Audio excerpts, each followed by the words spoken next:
ഉച്ചവാർത്തയിലേക്ക് സ്വാഗതം. ഞാൻ ലക്ഷ്മി ഷാജി. ആദ്യം പ്രധാന വാർത്തകൾ. ഇടതുമുന്നണി കൺവീനർ സ്ഥാനത്ത് നിന്ന് മാറ്റിയതിൽ തുറന്നടിച്ച് ഇ.പി. ജയരാജൻ. ചരട് വലിച്ചതിന് പിന്നിൽ മുഖ്യമന്ത്രിയുമായി അടുത്ത ബന്ധം പുലർത്തുന്നയാൾ. സെക്രട്ടേറിയറ്റ് തീരുമാനം അപ്രതീക്ഷിതം. തീരുമാനം ഞെട്ടിച്ചു. ആത്മകഥ വൈകാതെ പുറത്തിറക്കും. തുറന്നു പറയാൻ ഏറെയുണ്ടെന്നും ഇ.പി.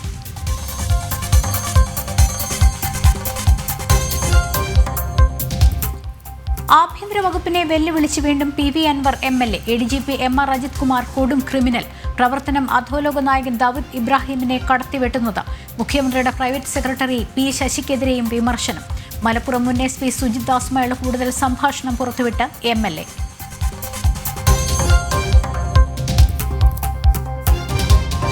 മുകേഷിന്റെ മുൻകൂർ ജാമ്യാപേക്ഷയ്ക്കെതിരെ പോലീസ്. ജാമ്യം നൽകരുതെന്ന ആവശ്യം. കോടതിയിൽ സത്യവാങ്മൂലം സമർപ്പിക്കുക നാളെ. പരാതികളിൽ നിയമ പോരാട്ടത്തിന് നടൻ ജയസൂര്യ.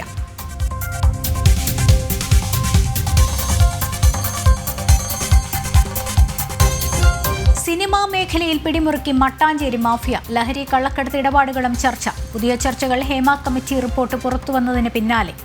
സിനിമാ സംഘടനകളെ വരുതിയിലാക്കാൻ പ്രത്യേക ലോബികൾ.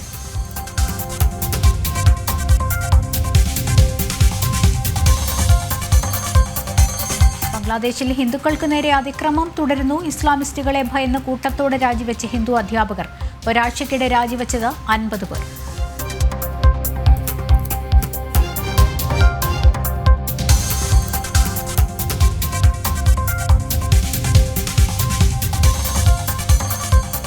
സംസ്ഥാനത്ത് സാമ്പത്തിക പ്രതിസന്ധി അതിരൂക്ഷം. ക്ഷേമ പെൻഷനുകൾ നൽകാൻ സഹകരണ സംഘങ്ങളിൽ നിന്ന് കടമെടുക്കാൻ ഒരുങ്ങി സർക്കാർ. കടമെടുക്കുന്നത് 1000 കോടി രൂപ. ഓണത്തിന് മുൻപായി പണം സമാഹരിക്കാൻ നിർദ്ദേശം. ഉത്തരവിന്റെ പകർപ്പ് ജനം ടിവിക്ക്.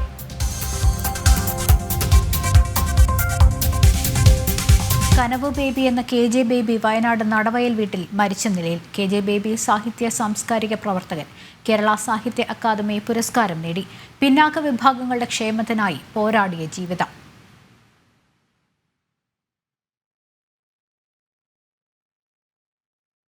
വാർത്തകളിലേക്ക് വിശദമായി. ഇടതുമുന്നണി കൺവീനർ സ്ഥാനത്ത് നിന്ന് തന്നെ മാറ്റിയതിന് പിന്നിൽ കൃത്യമായ ആസൂത്രണം നടന്ന ഇ.പി. ജയരാജൻ. ചരട് വലിച്ചതിന് പിന്നിൽ മുഖ്യമന്ത്രിയുമായി അടുത്ത ബന്ധം പുലർത്തുന്നയാളാണ്. താൻ നേരിൽ കാണാത്ത വ്യവസായിയുമായിട്ട് പോലും സാമ്പത്തിക ഇടപാട് നടന്നെന്ന് പ്രചരിപ്പിച്ചു. ആത്മകഥ അധികം വൈകാതെ പുറത്തിറക്കും. തന്നെ നീക്കാനുള്ള സെക്രട്ടേറിയറ്റ് തീരുമാനം തികച്ചും അപ്രതീക്ഷിതമായിരുന്നു. തീരുമാനം തന്നെ ഞെട്ടിച്ചുവെന്നും ഇ.പി. ജയരാജൻ പറഞ്ഞു. തന്നെ കൺവീനർ സ്ഥാനത്ത് നിന്ന് ഒഴിവാക്കണമെന്ന് ആവശ്യപ്പെട്ടിട്ടില്ല എന്നും ഇ.പി. ജനം ടിവിയോട് പറഞ്ഞു. വിവരങ്ങളുമായി അനിൽ നമ്പ്യാർ ചേരുന്നുണ്ട്. ശ്രീ അനിൽ നമ്പ്യാർ, ഇന്നലെ ഈ ഇ.പി. ജയരാജൻ രാജിക്കത്ത് നൽകിയതാണോ അതോ ഈ പുറത്താക്കൽ നടപടി ഒരു രാജിയായി ചിത്രീകരിക്കുകയായിരുന്നു എന്നൊക്കെയുള്ള സംശയങ്ങളുണ്ടായിരുന്നു. ഇപ്പോൾ ഇ.പിയുടെ പല തുറന്നു പറച്ചിലുകളും ആ സംശയങ്ങളൊക്കെ നീക്കുന്നത് തന്നെയാണ്. കാരണം ഇ.പിക്കെതിരെ കൃത്യമായ ചരട് വലി നടന്നു എന്നുള്ളത് തന്നെയാണ് അദ്ദേഹം പറയുന്നത്. ആത്മകഥ വൈകാതെ പുറത്തിറക്കും. ഒരുപാട് പറയാനുണ്ടെന്നും പറയുന്നു. ഇപ്പോൾ ഈ പറഞ്ഞ കാര്യങ്ങളിൽ നിന്ന് ആർക്കൊക്കെ നേരെയാണ് ഈ വിരൽ ചൂണ്ടുന്നത് എന്നാണ് നമ്മൾ മനസ്സിലാക്കേണ്ടത്. ലക്ഷ്മി, ഇടതുമുന്നണി കൺവീനർ സ്ഥാനത്ത് നിന്നും ഇ.പി. ജയരാജനെ മാറ്റുന്നതിന്റെ സൂചനകളൊന്നും അദ്ദേഹത്തിന് നൽകിയിരുന്നില്ല. അദ്ദേഹത്തിനോട് ആരും മുൻകൂറായി പറഞ്ഞിരുന്നില്ല ഇങ്ങനെ ഒരു നടപടി വരുന്നുണ്ട്, അതായത് താങ്കളെ ഇടതുമുന്നണി കൺവീനർ സ്ഥാനത്ത് നിന്ന് നീക്കി പകരം ടി.പി. രാമകൃഷ്ണനെ ചുമതല ഏൽപ്പിക്കുകയാണ് എന്നൊന്നും ആരും പറഞ്ഞില്ല എന്നാണ് ഇന്ന് രാവിലെ ഇ.പിയുമായി ടെലിഫോണിൽ സംസാരിച്ചപ്പോൾ അദ്ദേഹം എന്നോട് വ്യക്തമാക്കിയത്. മാത്രമല്ല, അപ്രതീക്ഷിതമായിട്ടുള്ള ഒരു തീരുമാനമായിരുന്നു. കഴിഞ്ഞ ദിവസം സംസ്ഥാന സെക്രട്ടേറിയറ്റ് യോഗം ചേരുന്നതിന് മുമ്പ് മുഖ്യമന്ത്രിയും അതുപോലെ പാർട്ടി സംസ്ഥാന സെക്രട്ടറി എം.വി. ഗോവിന്ദനും ഉൾപ്പെടെ എം.എ. ബേബി ആ പോളിറ്റ് ബ്യൂറോ അംഗങ്ങൾ ഒരു യോഗം ചേർന്ന് ഇങ്ങനെ ഇടതുമുന്നണി കൺവീനർ സ്ഥാനത്ത് നിന്ന് നീക്കം ചെയ്യുകയാണെന്ന് അറിയിച്ചു. പകരം ടി.പി. രാമകൃഷ്ണൻ ചുമതല നൽകുകയാണെന്ന് അറിയിച്ചു. അപ്പോൾ ഇ.പി. ജയരാജൻ സ്വാഭാവികമായിട്ട് എന്തുകൊണ്ടാണ് ഇങ്ങനെ ഒരു തീരുമാനം എന്ന് ചോദിച്ചു. അതിന് വ്യക്തമായ കാരണമൊന്നും പറഞ്ഞിരുന്നില്ല. ഇന്നലെ മാധ്യമങ്ങളോട് എം.വി. ഗോവിന്ദൻ വിശദീകരിച്ചത് പ്രകാശ് ജാവ്ദേക്കറുമായുള്ള കൂടിക്കാഴ്ച, മാത്രമല്ല തെരഞ്ഞെടുപ്പ് കാലത്തെ ചില പരാമർശങ്ങൾ എന്നൊക്കെയായിരുന്നു. പക്ഷേ എന്താണ് ഇതിന്റെ കാരണം, മാറ്റാനുള്ള കാരണം എന്താണ് എന്ന് ഇ.പി. ജയരാജൻ ചോദിച്ചപ്പോൾ അതിന് മറുപടിയൊന്നും ലഭിച്ചിട്ടില്ല. ഇതേ പറയുന്നത്, അതായത് കൃത്യമായിട്ടുള്ള ഒരു ആസൂത്രണം നടന്നു എന്നുള്ളതാണ്. ആ ആസൂത്രണത്തിന്റെ അടിസ്ഥാനത്തിലാണ് ഇ.പി. ജയരാജനെ ഇടതുമുന്നണി കൺവീനർ സ്ഥാനത്ത് നിന്ന് തെറിപ്പിച്ചത്. അതിന് പിന്നിൽ പ്രവർത്തിച്ചത്, അതിന്റെ ചരട് വലിച്ചത് മുഖ്യമന്ത്രിയുമായി ഏറെ അടുപ്പം പുലർത്തുന്ന ഒരാളാണ്. ആ പേരും ഇ.പി. ജയരാജൻ എന്നോട് പറഞ്ഞിരുന്നു. പക്ഷെ അത് തൽക്കാലം പുറത്തുവിടാൻ പറ്റില്ല. അദ്ദേഹം അത് രഹസ്യമാക്കി വെക്കണമെന്ന് അഭ്യർത്ഥിച്ചുകൊണ്ട് പുറത്തുവിടാൻ പറ്റില്ല. അപ്പോൾ അദ്ദേഹമാണ് ഇതിന് പിന്നിൽ പ്രവർത്തിച്ചത്. പാർലമെന്ററി വ്യാമോഹമേറെ ഉള്ള ഒരു വ്യക്തിയാണ്. മാത്രമല്ല അദ്ദേഹത്തിന് ഈ വിവാദ വ്യവസായികളുമായിട്ടൊക്കെ ഇടപാടുണ്ട്. പക്ഷെ തനിക്ക് താൻ നേരിൽ കാണാത്ത, ടെലിഫോണിൽ പോലും ബന്ധപ്പെടാത്ത ഒരു വ്യവസായിയുമായിട്ട് താൻ സാമ്പത്തിക ഇടപാട് നടത്തി എന്ന രീതിയിൽ പ്രചരണം നടത്തി ഈ പാർട്ടി അണികൾക്കിടയിൽ അവമതിപ്പ് ഉണ്ടാക്കി. അങ്ങനെ കൃത്യമായ ഒരു ഓപ്പറേഷന്റെ അടിസ്ഥാനത്തിൽ, പ്ലാനിങ്ങിന്റെ അടിസ്ഥാനത്തിലാണ് തന്നെ മാറ്റിയിരിക്കുന്നതെന്നാണ് പറയുന്നത്. അപ്പോൾ സ്വാഭാവികമായി മുഖ്യമന്ത്രിയെ അടുപ്പമുള്ള ഒരാൾ എന്ന് പറയുമ്പോൾ വിരൽ ചൂണ്ടുന്നത് ആത്യന്തികമായി മുഖ്യമന്ത്രിക്ക് നേരെ തന്നെയാണ്. ഇന്നലെ കഴിഞ്ഞ ദിവസം സംസ്ഥാന സെക്രട്ടറിയിൽ ഇങ്ങനെ ഒരു തീരുമാനം എടുത്തപ്പോൾ മുഖ്യമന്ത്രി അടക്കമുള്ളവർ മൗനം പാലിച്ചു എന്നാണ് ഇ.പി. ജയരാജൻ പറയുന്നത്. അതായത് ഇദ്ദേഹത്തിന് വേണ്ടിയാണ് ഇ.പി. ജയരാജൻ ചാവേറായത്. ഇപ്പം ഇ.പി. ജയരാജനെ ബലിയാട് ആക്കുകയായിരുന്നു. അപ്പോൾ മുഖ്യമന്ത്രിയെയും കുടുംബത്തിനെയും പല പ്രതിസന്ധി ഘട്ടത്തിലും സംരക്ഷിച്ച ഇ.പി. ജയരാജൻ, അദ്ദേഹത്തിന് ഇങ്ങനെ ഒരു ദുരവസ്ഥ ഉണ്ടായപ്പോൾ മുഖ്യമന്ത്രി ഉൾപ്പെടെയുള്ളവർ മൗനം കൊണ്ടു. അത് അദ്ദേഹത്തെ ഏറെ വേദനിപ്പിച്ചു എന്നാണ് ഇ.പി. ജയരാജൻ പറഞ്ഞിരിക്കുന്നത്. എന്തായാലും ആത്മകഥയിൽ അദ്ദേഹം ഇതൊക്കെ തുറന്നു പറയുകയാണെങ്കിൽ, ആത്മാർത്ഥമായിട്ടുള്ള ഒരു വെളിപ്പെടുത്തൽ ഉണ്ടാവുകയാണെങ്കിൽ അതൊരു പക്ഷേ CPM രാഷ്ട്രീയത്തെ ഞെട്ടിക്കുന്ന വെളിപ്പെടുത്തലായിരിക്കും എന്ന കാര്യത്തിൽ യാതൊരു സംശയവുമില്ല. ലക്ഷ്മി, ശരി, നന്ദി ശ്രീ അനിൽ നമ്പ്യാർ. ഇ.പി. ജയരാജനെ മാറ്റിയത് ഇഷ്ടപ്പെട്ടാലും ഇല്ലെങ്കിലും പാർട്ടി തീരുമാനം അംഗീകരിക്കണമെന്ന് ഇടതുമുന്നണി കൺവീനർ ടി.പി. രാമകൃഷ്ണൻ. ഇ.പിയുടെ ആശീർവാദത്തോടെയാണ് സ്ഥാനമേറ്റത് എന്നും ഇടതുമുന്നണി കൺവീനർ കൊച്ചിയിൽ മാധ്യമങ്ങളോട് പറഞ്ഞു. ഒരു പാർട്ടി തീരുമാനത്തിന്റെ ഭാഗമായിട്ടല്ലേ ഞാൻ വരുന്നത്. നിങ്ങൾ ഉദ്ദേശിക്കും പോലെയൊന്നല്ല. ഇതൊരു പ്രത്യേകം ഇങ്ങനെ വേറിട്ട സ്ഥാപനങ്ങളൊന്നുമല്ല. ഇതെല്ലാം പാർട്ടിയുടെ ഭാഗമാണ്. പാർട്ടിയുടെ ഭാഗമായിട്ടുള്ള കാര്യങ്ങൾ ഞങ്ങൾ പരിശോധിക്കുന്നത് ബന്ധപ്പെട്ട പാർട്ടി ഘടകങ്ങളിൽ ചർച്ച ചെയ്യുക എന്നുള്ളതാണ്. ചർച്ച ചെയ്ത് തീരുമാനത്തിലെത്തുക എന്നുള്ളതാണ്. ഇ.പി. സ്ഥാനമൊഴിയുന്നത് ഒരു പാർട്ടിയുടെ ഒരു തീരുമാനത്തിന്റെ ഭാഗമാണ്. ഞാൻ ചുമതല ഏറ്റതും പാർട്ടി തീരുമാനത്തിന്റെ ഭാഗമാണ്. അത് എനിക്കും ഇ.പിക്കും ഒരുപോലെ ബാധകമാണ്.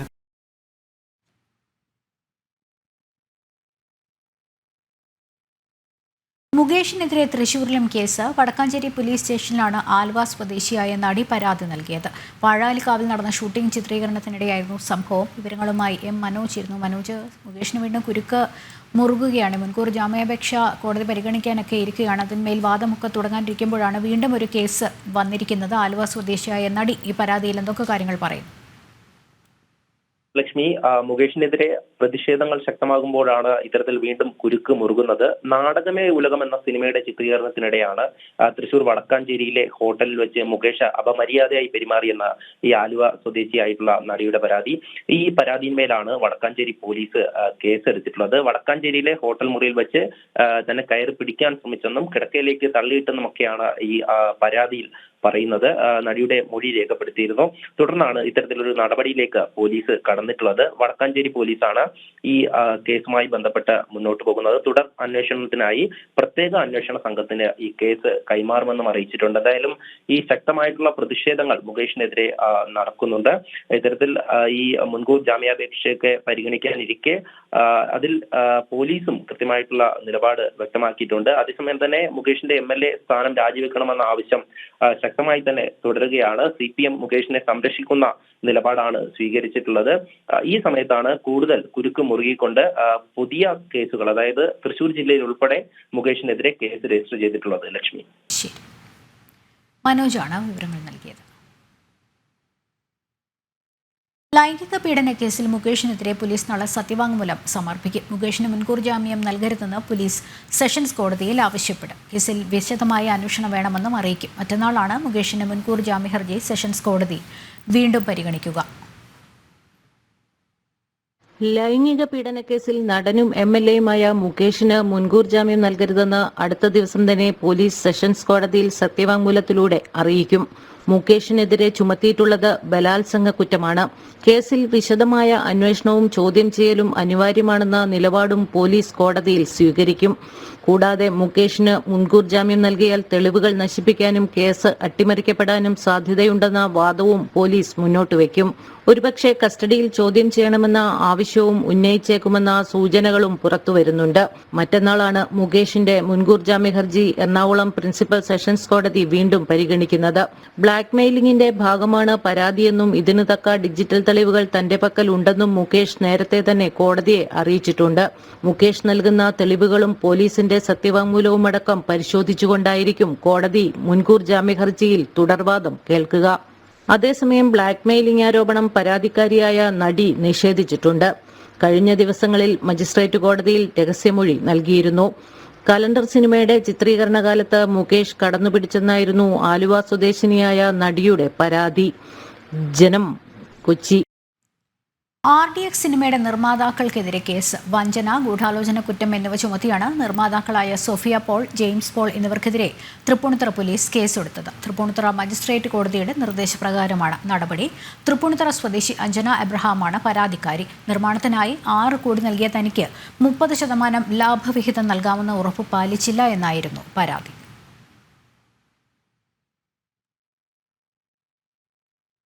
ഹേമ കമ്മിറ്റി റിപ്പോർട്ടിലും വിവാദങ്ങളിലും മൗനം വെടിഞ്ഞ് മമ്മൂട്ടി. മലയാള സിനിമയിൽ പവർ ഗ്രൂപ്പ് ഇല്ല.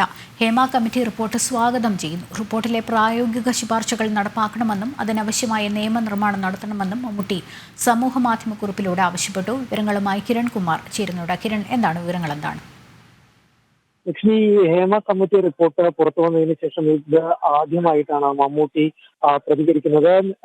ഇപ്പോഴത്തെ പ്രതികരണത്തിന് കാരണം താൻ നേരത്തെ ഈ വിഷയവുമായി ബന്ധപ്പെട്ട് സംഘടനയുടെ ഭാരവാഹികളും നേതൃത്വവും പ്രതികരിച്ചതിന് ശേഷം തന്റെ അഭിപ്രായം പറയാം എന്ന് കരുതിയാണ് പിന്നീട് വെച്ചത്. ഇതിനു ശേഷമാണ് ഇപ്പോൾ താൻ പ്രതികരിക്കുന്നത് എന്ന് പറഞ്ഞുകൊണ്ടാണ് മമ്മൂട്ടിയുടെ ഫേസ്ബുക്ക് പോസ്റ്റ് ആരംഭിക്കുന്നത്. ഏതായാലും സിനിമയിൽ പവർ ഗ്രൂപ്പ് ഇല്ല എന്നുള്ളൊരു കാര്യമാണ് മമ്മൂട്ടി പറയുന്നത്. സിനിമയിൽ പവർ ഗ്രൂപ്പിന് നിലനിൽക്കാൻ കഴിയില്ലെന്നും അദ്ദേഹത്തിന്റെ ഫേസ്ബുക്ക് പോസ്റ്റിലൂടെ പറയുന്നു. സമൂഹത്തിന്റെ പരിച്ഛേദമാണ് സിനിമാ മേഖല. അതുകൊണ്ട് തന്നെ സമൂഹത്തിൽ നടക്കുന്ന നല്ലതും ചുറ്റവുമായിട്ടുള്ള കാര്യങ്ങൾ സിനിമാ മേഖലയിലും പ്രതിഫലിക്കും. അതുകൊണ്ട് തന്നെ സിനിമാ മേഖലയിലെ പ്രവർത്തകർ ഈ വിഷയങ്ങളിലെല്ലാം തന്നെ ജാഗരൂകരായിരിക്കണം എന്നുകൂടി അദ്ദേഹം ഓർമ്മിപ്പിക്കുന്നുണ്ട്. ഏതായാലും ഈ ഹേമ കമ്മിറ്റി റിപ്പോർട്ടുമായി ബന്ധപ്പെട്ട് വിശദമായിട്ടുള്ള അന്വേഷണം നടക്കണം. ഇത് പോലീസിന്റെയും ഒപ്പം കോടതിയുടെയും പരിഗണനയിൽ ഇരിക്കുന്ന വിഷയമാണ്. എന്നിരുന്നാൽ പോലും ഇപ്പോൾ ആരോപണം ഉണ്ടായിട്ടുള്ളതിൽ എല്ലാം തന്നെ അന്വേഷണം വേണം എന്നുള്ളൊരു കാര്യം കൂടി ഏതായാലും ഫേസ്ബുക്ക് പോസ്റ്റിലൂടെ മമ്മൂട്ടി ആവശ്യപ്പെടുന്നുണ്ട്. ശരി, കിരണാണ് വിവരങ്ങൾ നൽകിയത്. പോലീസിനെതിരെ ശക്തമായ ആരോപണങ്ങൾ ഉന്നയിച്ച് PV അൻവർ MLA. പോലീസിലെ സർക്കാർ വിരുദ്ധ നിലപാട് പുറത്തുകാട്ടാനാണ് ശ്രമിച്ചത്.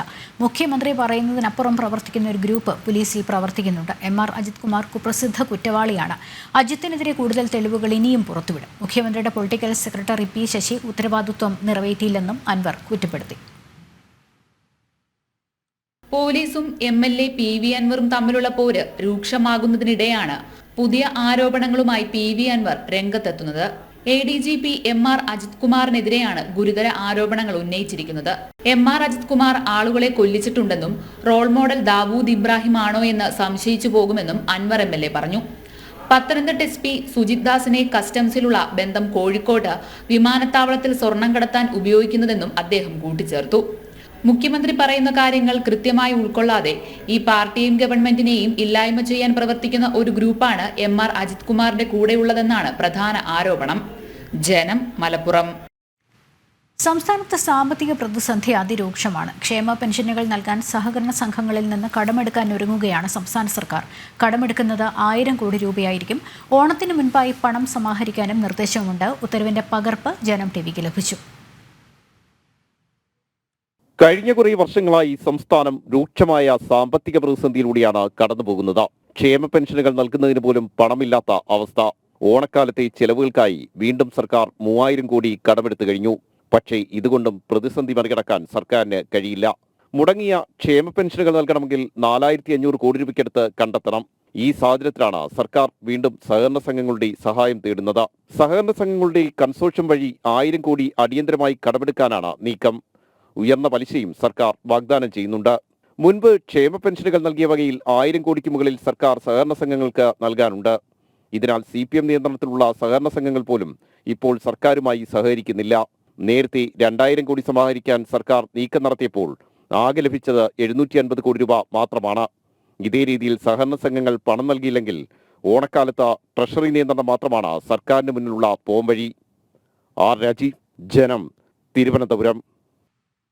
BJP ദേശീയ അധ്യക്ഷനും കേന്ദ്രമന്ത്രിയുമായ JP നദ്ദ ഇന്ന് പാലക്കാട് വ്യവസായികളും പൗരപ്രമുഖരുമായി കൂടിക്കാഴ്ച നടത്തും. ഉച്ചയ്ക്ക് 2 മണിക്ക് ഹോട്ടൽ ഇന്ദ്രപ്രസ്ഥയിലാണ് കൂടിക്കാഴ്ച. കേരളത്തിന്റെയും പാലക്കാടിന്റെയും വികസനം സംബന്ധിച്ച വിഷയങ്ങൾ ചർച്ചയാകും. പാലക്കാട് ഇൻഡസ്ട്രിയൽ സ്മാർട്ട് സിറ്റിക്ക് കേന്ദ്ര സർക്കാർ 3806 കോടി രൂപ അനുവദിച്ച സാഹചര്യത്തിലാണ് കൂടിക്കാഴ്ച നടക്കുന്നത് എന്നതും ശ്രദ്ധേയമാണ്.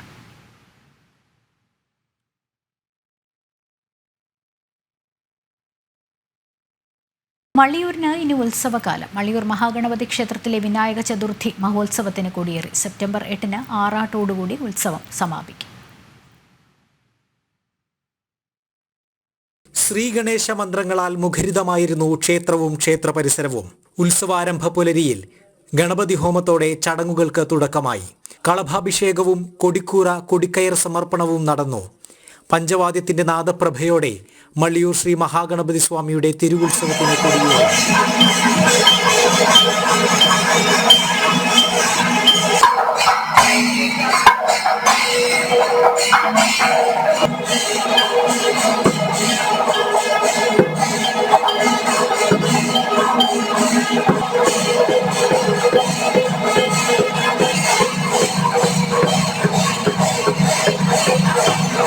ക്ഷേത്രം തന്ത്രി മനയത്താറ്റില്ലത്ത് ആര്യൻ നമ്പൂതിരിയുടെയും മള്ളിയൂർ പരമേശ്വരൻ നമ്പൂതിരിയുടെയും മള്ളിയൂർ ദിവാകരൻ നമ്പൂതിരിയുടെയും മുഖ്യകാർമ്മികത്വത്തിലാണ് ചടങ്ങുകൾ നടന്നത്.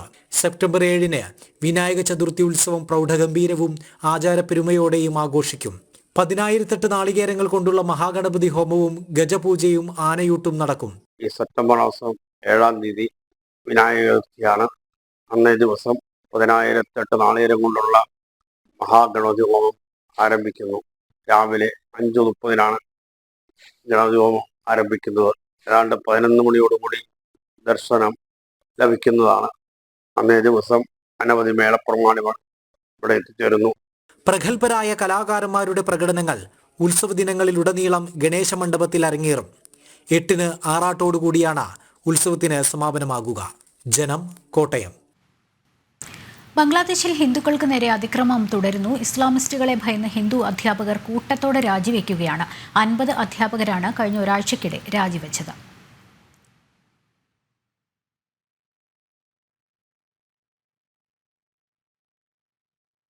അസം സർക്കാർ നമാസ് ഇടവേള ഒഴിവാക്കി. വെള്ളിയാഴ്ചകളിൽ അസം നിയമസഭയിൽ നൽകിയിരുന്ന 2 മണിക്കൂർ നമാസ് ഇടവേളയാണ് ഒഴിവാക്കിയത്.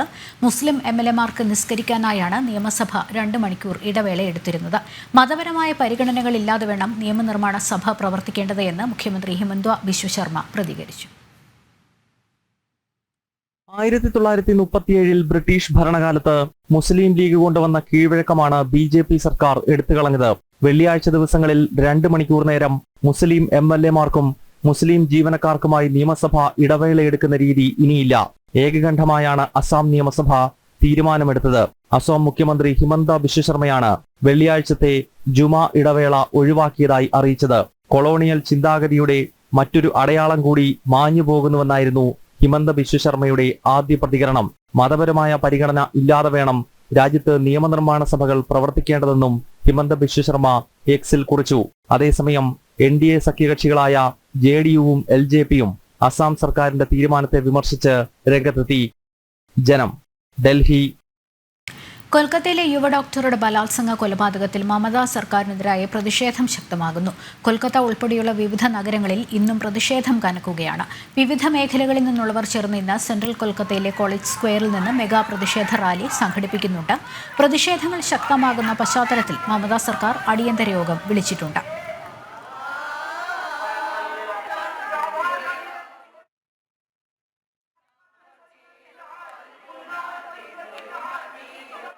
ഗസയിലും വെസ്റ്റ് ബാങ്കിലും സംഘർഷം തുടരുന്നു. ഗസയിൽ നിന്ന് 6 ബന്ദികളുടെ മൃതദേഹങ്ങൾ ഇസ്രായേൽ സേന കണ്ടെടുത്തു. ഇന്നലെ നടന്ന ആക്രമണത്തിൽ ഗസയിൽ 48 പേരും വെസ്റ്റ് ബാങ്കിൽ 19 മരണവും റിപ്പോർട്ട് ചെയ്തു. സംഘർഷം ശക്തമാകുന്നതിനിടെ ലോകാരോഗ്യ സംഘടന ഗസയിൽ പോളിയോ വാക്സിനേഷൻ നടപടികൾ ആരംഭിച്ചു. ഇന്നലെ വെസ്റ്റ് ബാങ്കിലും ഗാസയിലും വൻ ആക്രമണമാണ് ഇസ്രായേൽ നടത്തിയത്. അതേസമയം ബന്ദികളെ മോചിപ്പിക്കുന്നതിൻ്റെ ഭാഗമായ സൈനിക നടപടിയെ തുടർന്ന് ഒരു അമേരിക്കക്കാരൻ ഉൾപ്പെടെയുള്ള 6 ബന്ദികളാക്കിയവരുടെ മൃതദേഹങ്ങൾ കണ്ടെടുത്തു. 2 ഇടങ്ങളിലും നടന്ന ആക്രമണങ്ങളിൽ നിരവധി പേർ കൊല്ലപ്പെടുകയും ചെയ്തിട്ടുണ്ട്. വെസ്റ്റ് ബാങ്കിൽ 19 പേരും ഗാസയിൽ 48 പേരും കൊല്ലപ്പെട്ടു എന്നാണ് പുറത്തുവരുന്ന വിവരങ്ങൾ. 8 മണിക്കൂർ വെടിനിർത്തൽ നടപ്പാക്കുന്ന ഇടവേളകളിൽ പോളിയോ വാക്സിനേഷൻ നൽകാനുള്ള നീക്കങ്ങൾ ഗാസയിൽ ലോകാരോഗ്യ സംഘടന കാര്യക്ഷമമായി നടപ്പാക്കുകയാണ്. 6,40,000-ഓളം കുട്ടികൾക്കാണ് വാക്സിനേഷൻ നൽകുന്നത്.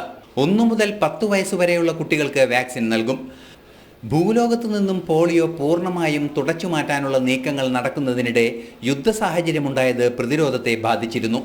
പോളിയോ പൂർണ്ണമായും തുടച്ചു മാറ്റേണ്ടത് ലോകത്തിൻ്റെ കൂടി അനിവാര്യതയായതിനാൽ ഗാസയെ മാറ്റി നിർത്താനും ആവില്ലെന്ന തിരിച്ചറിവാണ് ദൗത്യത്തിന് ലോകാരോഗ്യ സംഘടനയെ പ്രേരിപ്പിക്കുന്നത്. തുടർച്ചയായ ആരോഗ്യ ദൗത്യങ്ങൾ ലോകാരോഗ്യ സംഘടന ഗാസയിൽ നടപ്പാക്കുമെന്ന് തന്നെയാണ് ഈ നീക്കത്തിൽ നിന്നും വായിച്ചെടുക്കാനാവുന്നത്. ഇന്റർനാഷണൽ ഡെസ്ക്, ജനം. പുലികളി നടത്തുന്നതിൽ തൃശൂർ കോർപ്പറേഷന് തീരുമാനമെടുക്കാമെന്ന് തദ്ദേശ സ്വയംഭരണ വകുപ്പ് മന്ത്രി MP രാജേഷ്. പുലികളി നടക്കുന്നുണ്ടെങ്കിൽ സർക്കാർ പണം അനുവദിക്കും. നെഹ്റു ട്രോഫി വള്ളംകളി മറ്റു തടസ്സങ്ങൾ ഉണ്ടാകാതെ നടക്കുമെന്നും മന്ത്രി MP രാജേഷ് പറഞ്ഞു. ഇപ്പോൾ ഒരു പ്രശ്നം ഞങ്ങളുടെ മുമ്പിൽ വന്നത് തൃശ്ശൂരിലെ പുലിക്കളിയാണ്. അപ്പോൾ അത് ഒഴിവാക്കുന്നു എന്ന നിലയിലുള്ള ഒരു പ്രചരണം വന്നു. അപ്പോൾ തദ്ദേശ വകുപ്പ് കോർപ്പറേഷൻ അതിനുള്ള അനുമതി കൊടുത്തിട്ടുണ്ട്. നടത്തണോ നടത്തണ്ടേന്ന് കോർപ്പറേഷൻ തീരുമാനിക്കാം. നടത്തുകയാണെങ്കിൽ അതിനാവശ്യമായിട്ടുള്ള പൈസ അനുവദിക്കും എന്നറിയിച്ചിട്ടുണ്ട്. അപ്പോൾ എല്ലാ ഓണാഘോഷ പരിപാടികളും ഒഴിവാക്കാനോ റദ്ദാക്കാനോ തീരുമാനിച്ചിട്ടില്ല. ഇന്നിപ്പോൾ ഞാൻ ടൂറിസം മന്ത്രി മാധ്യമങ്ങളോട് പ്രതികരിക്കുന്നത് കണ്ടു. നെഹ്റു ട്രോഫി വള്ളംകളിക്ക് ആവശ്യമായിട്ടുള്ള ധനസഹായം നൽകുമെന്നാണ് അദ്ദേഹം പറഞ്ഞത് ആയിട്ട് കണ്ടത്. സാംസ്കാരിക പ്രവർത്തകനും സാഹിത്യകാരനുമായ KJ ബേബി അന്തരിച്ചു. വയനാട് നടവയൽ ചീങ്ങോട്ട് വീട്ടിൽ മരിച്ച നിലയിൽ കണ്ടെത്തുകയായിരുന്നു. കേരള സാഹിത്യ അക്കാദമി പുരസ്കാര ജേതാവാണ്.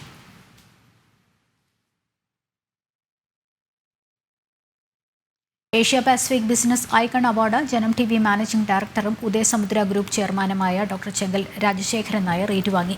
ബിസിനസ് ടൂറിസം രംഗത്ത് വ്യക്തിമുദ്ര പതിപ്പിച്ചതിനാണ് പുരസ്കാരം. തായ്ലൻഡ് തലസ്ഥാനമായ ബാങ്കോക്കിൽ നടന്ന ചടങ്ങിലാണ് പുരസ്കാരം സമ്മാനിച്ചത്. International world congress of integrated മെഡിസിനാണ് പുരസ്കാരദാന ചടങ്ങിന് ആതിഥേയത്വം വഹിച്ചത്.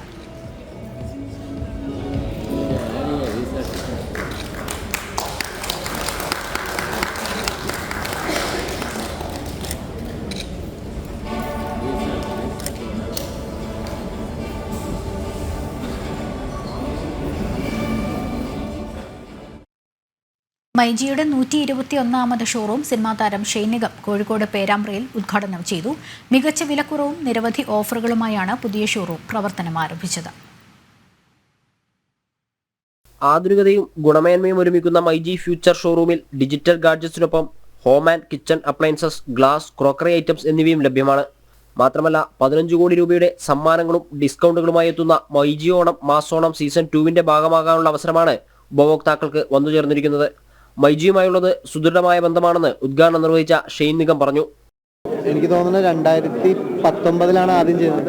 അതെ, തൃപ്പൂണിത്തുറ മുതൽ ചെയ്തു. ഇപ്പൊ കഴിഞ്ഞ തവണ തലശ്ശേരിയിൽ ഒരെണ്ണം ചെയ്തു. ഇപ്പൊ പേരാമ്പ്രയിൽ ഒരെണ്ണം ചെയ്യാൻ പറ്റുന്നു. വളരെ നല്ല എക്സ്പീരിയൻസ് ആണ്. ഇവരോട് അസോസിയേറ്റ് ചെയ്യാനും വളരെ നല്ലതാണ്. 5000 രൂപയ്ക്ക് മുകളിൽ പർച്ചേസ് ചെയ്യുമ്പോൾ ലഭിക്കുന്ന കൂപ്പണിന്റെ നറുക്കെടുപ്പിലൂടെ ദിവസവും ഒരാൾക്ക് 1 ലക്ഷം രൂപ വീതം സമ്മാനം ലഭിക്കുന്നു. കാറുകൾ, സ്കൂട്ടറുകൾ, സ്റ്റാർ റിസോർട്ടിൽ താമസം, ഇന്റർനാഷണൽ ഹോളിഡേ ട്രിപ്പ് തുടങ്ങിയ ഓഫറുകളും മൈജി ഒരുക്കിയിട്ടുണ്ട്. പ്രമുഖ ബ്രാൻഡുകളുടെ വിവിധ അല്ലെങ്കിൽ വൈഡ് കളക്ഷൻസും അതേപോലെ തന്നെ 2 ഗ്രൗണ്ട് ഫ്ലോറും ഫസ്റ്റ് ഫ്ലോറുമായിട്ട് മൊബൈൽ, ലാപ്ടോപ്പ്, അക്സസറീസ് മീൻസ് നമ്മുടെ ഇയർബഡ്സ്, സ്മാർട്ട് വാച്ച്, അതേപോലെ TV, AC, ഹോം അപ്ലയൻസിന്റെ refrigerator, washing machine, then small appliances, kitchen appliances, so laptop, അതേപോലെ നമ്മുടെ myG care, repair and service. അങ്ങനെ ഒരു കസ്റ്റമർ നമ്മുടെ സ്റ്റോറിലേക്ക് വന്നാൽ അയാൾക്ക് കൊടുക്കുന്ന ഏറ്റവും നല്ല എക്സ്പീരിയൻസ് തന്നെ നമുക്ക് ഈ ഷോറൂമിൽ കിട്ടുന്നതാണ്. പേരാമ്പ്ര മെയിൻ റോഡിൽ HP പെട്രോൾ പമ്പിന് സമീപമാണ് പുതിയ ഷോറൂം പ്രവർത്തനം ആരംഭിച്ചത്. ജനം, കോഴിക്കോട്. സ്പോർട്സ്.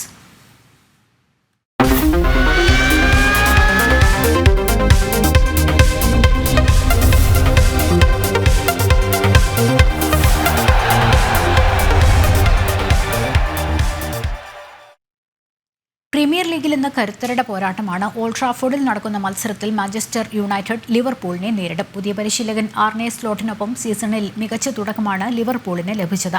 അതേസമയം ആദ്യ മത്സരത്തിൽ ഫുൾഹാമിനെതിരെ വിജയിച്ചു തുടങ്ങിയ മാഞ്ചസ്റ്റർ രണ്ടാം മത്സരത്തിൽ ബ്രൈറ്റനെതിരെ പരാജയപ്പെട്ടിരുന്നു. യുണൈറ്റഡിന്റെ പുതിയ സൈനിങ്ങായ ഉഗാർത്തെ ഇന്ന് അരങ്ങേറ്റം കുറിച്ചേക്കും. രാത്രി 8:30 ആവേശ മത്സരം നടക്കുക. ഉച്ചവാർത്ത ഇതോടെ പൂർണ്ണമാകുന്നു. നമസ്തേ.